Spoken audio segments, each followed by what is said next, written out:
My search for answers is only possible thanks to the listeners. To learn more about how you can donate to this podcast, please visit patreon.com/smalltownhorror. That's patreon.com/smalltownhorror. Every town has its stories, its secrets. What possible harm could come from sharing them? This is Small Town Horror. My name is Ryan Jennings. Small Town Horror is a bi-weekly podcast documenting my return to Creighton, Minnesota, and my continuing search for answers. Each episode is recorded and posted in order as it happens to me. For more details, please listen to all previous episodes. 2 weeks. 2 weeks in a room alone after Sarah left. 2 weeks of self-doubt and misery that I inflicted on myself as I wallow in self-pity. Even I'm getting sick of myself. You stay in one place for 2 weeks for whatever reason and things are gonna get weird. Add in listening to those laughs and it'll get downright dark. Honestly, playing those laughs for myself was just about the dumbest thing I've done in a life filled with poor choices. It was sort of like someone with arachnophobia covering themselves in spiders in an attempt to beat their fears. Except they intentionally don't put one away. And instead of the fear going away, you keep swatting at your skin in that growing fervor because you think you can feel those hairy legs everywhere. Pretty messed up, huh? That's what I was doing to myself. Too much time. Too little information. I keep the TV turned up, refusing to turn on a sitcom or anything that might have a laugh track. Even a desperate laugh is more than I want to hear. I even keep it on when I listen to audiobooks. The more I can use to distract myself, the better. If you know you're going crazy, you must still be sane, right? When you spend that much time by yourself just thinking, things get strange. I have arguments with myself out loud, trying to talk through what happened to me. Even this podcast, continuing to do the voiceovers to what's going on, is all just my attempt to get a handle on everything that's happening. Recording every second. I might as well have dared myself to crack. Having the internet's helped, staying in touch with people, knowing they listen, knowing they're following the blog, knowing that this is really happening to me. You run out of things to think about, like being in a relationship for too long. The stories are old, jokes are boring. So you think about things that you try hard not to think about. Besides the sounds, I think about my dad. I wasn't even back in town for his funeral service. The church put it on for him. I can barely bring myself to leave the room, let alone take a walk through a graveyard to find a tombstone of my estranged father that the church donated because I didn't want to deal with the hassle of it all. I know exactly the sort of person I am. I actually make it through 2 weeks of my self-imposed seclusion before I finally hit rock bottom, so to speak. Denial's a powerful thing. Lack of a future doesn't hurt either. But the fact is, there's only one thing left that I can do. One more thing before I leave this town forever. One last act, so maybe I can sleep again. I'm just tired and desperate enough to do it. But you know a lot of this already from last episode.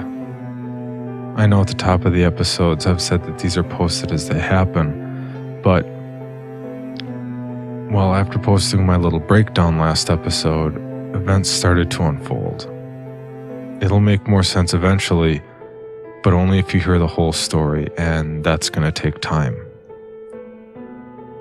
More importantly, and more specifically, it's time I need to buy for myself. So, for my own sake, I need to keep this podcast bi-weekly. I promise this will make sense. At least as much sense as it makes to me. And that brings us back to where we left off. The moment that I know what I have to do.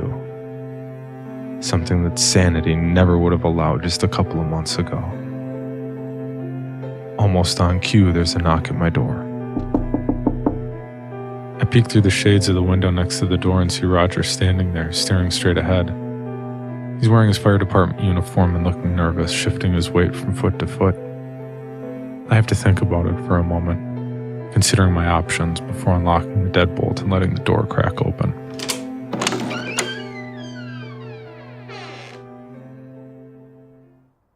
How'd you know I was here? Well, you didn't make it easy.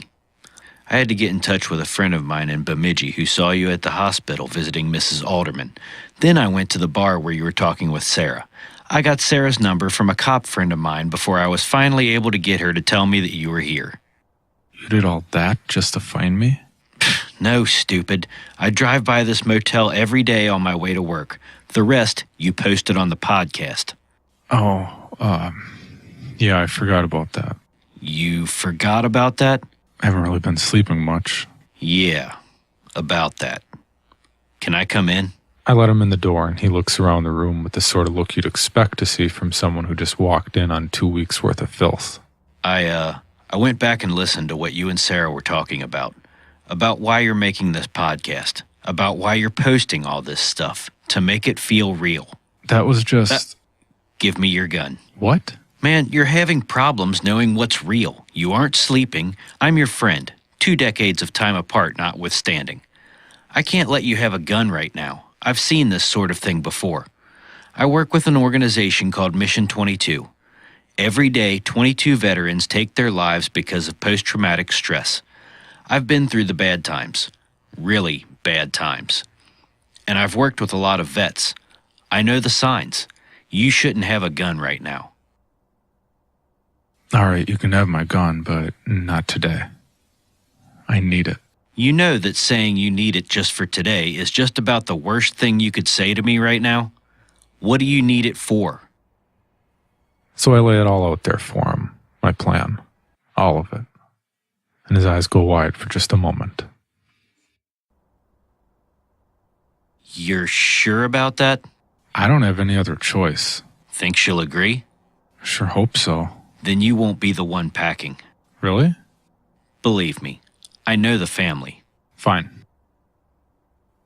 I go to the back of the room and get my gun from the nightstand, unload it, and hand it to him. Thanks. Now can you do me a favor? Of course. What do you need? I need some peace of mind.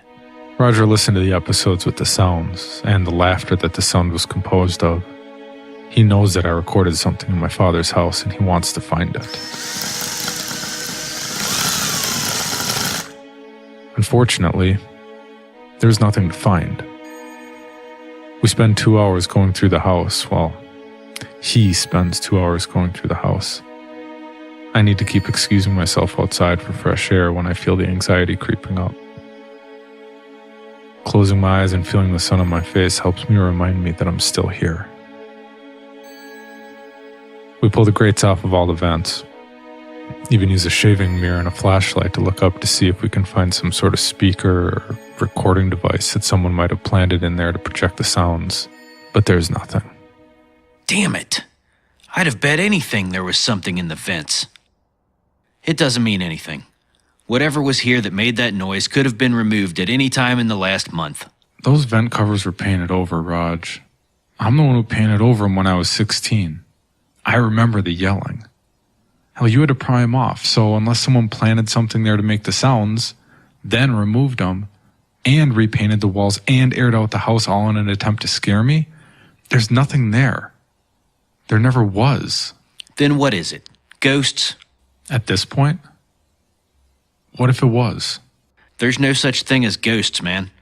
Whatever happens around here isn't ghosts or demons.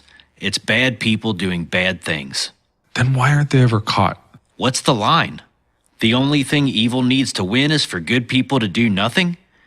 This is a good town, Ryan, with good people in it. But they get scared. It's easy to play armchair quarterback when you see bad shit on the news. It's a different monster altogether when you actually have to react to it in front of you. Maybe you are crazy. Maybe whatever happened to you back then messed up your head and all of this is part of some weird game. But it didn't happen to me, so I can't tell you that I'd have done anything different. You were just a kid. When you're 18, 19 years old and you have to go through this stuff that no one ever should, it changes things. Again, I wonder if Roger's talking about me or something else entirely. But his eyes sort of glaze over and he looks far off towards the other houses on the row before packing up his drill and tools, offering me a ride back to the motel. No, thanks, man. I could use the walk. I haven't gotten out much lately. Yeah, I could smell that when you opened the door. Just take care of yourself. No more waiting for me to come to you. And no more hiding in that motel room. Call me if you need anything. But honestly, either you need to find what you're looking for, or I think you are better off going back to Atlanta. He hands me a card with his address and phone numbers on it before driving off.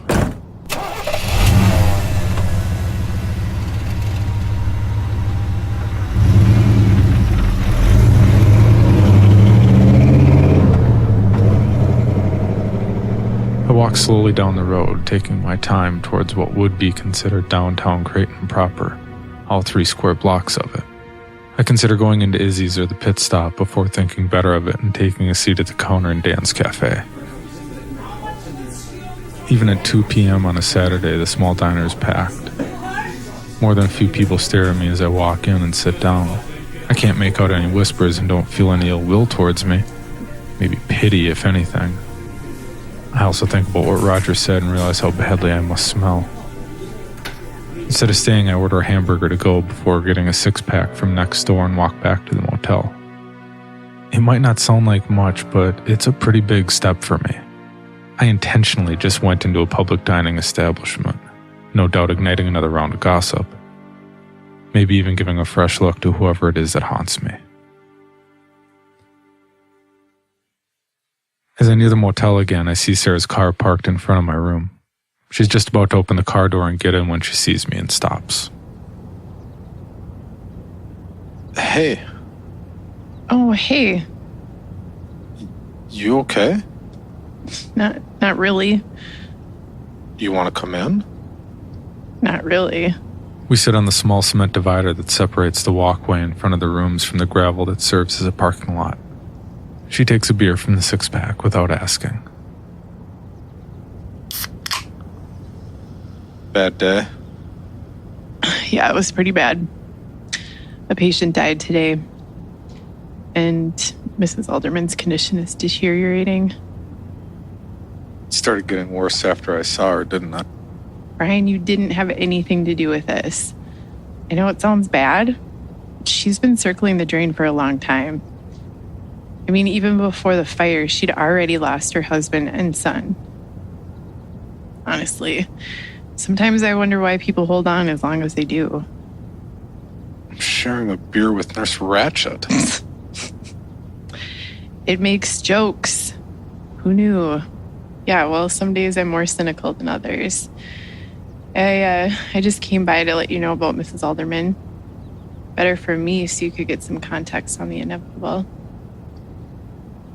Thanks. I've been meaning to call you. You have? Yeah, I was actually going to call you in a little bit. I wanted to ask you something. I'm here now. What is it? It's going to sound crazy. You're in the right place for that. I'd wait until you hear what I want you to do. The gist of it is simple. I'm doing the sinner's game again. I'm going to walk into the woods at midnight alone and retrace my steps.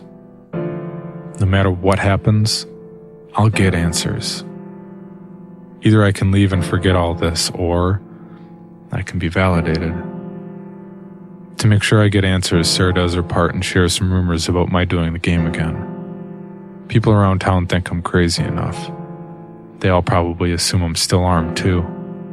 No one's gonna wander into the woods after me as a joke. If anyone shows up out there, it's with good reason.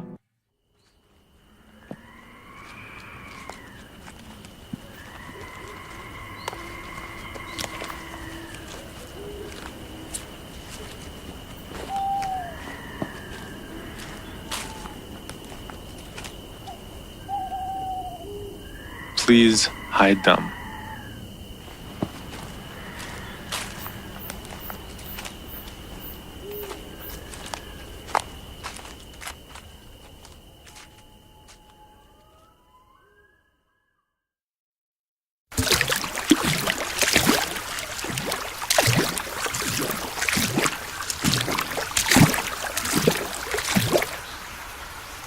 Please stop flowing.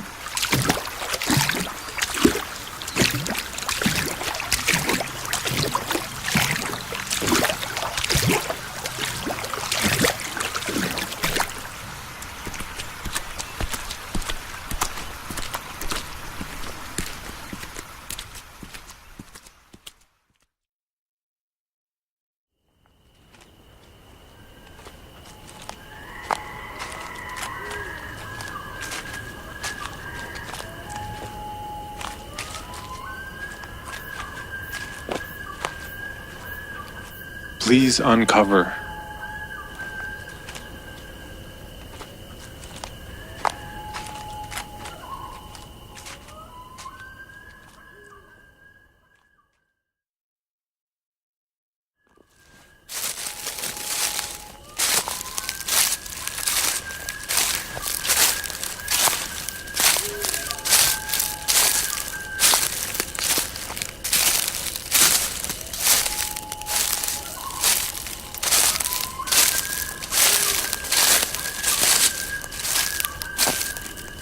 Please forgive me.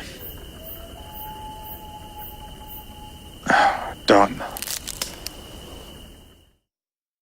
I spin at the sound of a branch snapping and jump back, almost tripping over the remaining stones of the church wall. Before me stands a huge man, maybe 6.5 feet tall, almost 300 pounds. In the glow from my lighter, I can see the shine of tears falling from his eyes. Who the f*** are you? You shouldn't be here. No, you shouldn't be here. Roger was right about Sarah's family and their support for the Second Amendment. It might be the smartest thing I've ever done to ask her to watch my back.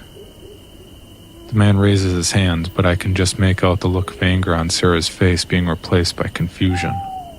Alex? What are you doing here? I could have killed you. I needed to talk to him. I needed to tell him to stop all this. It's gone too far. What are you talking about? Stop looking for answers. It's making things worse. How? What are you talking about? The people. The voices of people laughing. Leave them alone. Wait, Alex, you know the voices of the people on the recording? Just one. Which one? Mine. Shoot me if you want. I'm not staying here a second longer. And neither should you. Sarah lowers her shotgun as a huge man walks past us without another word, leaving us standing there amongst the charred stones of the church. It turns out I'm not alone. 22 veterans take their lives due to PTSD every day. If you're a veteran, a family member, or just part of the community and would like more resources and information on how to help Mission 22 end veteran suicide, please visit mission22.com. MISSION22.com. People need to know Creighton is here. Please help spread the word by subscribing to this podcast on iTunes and leaving a positive review. Reviews are vital for exposure. People need to know the truth about Crazytown.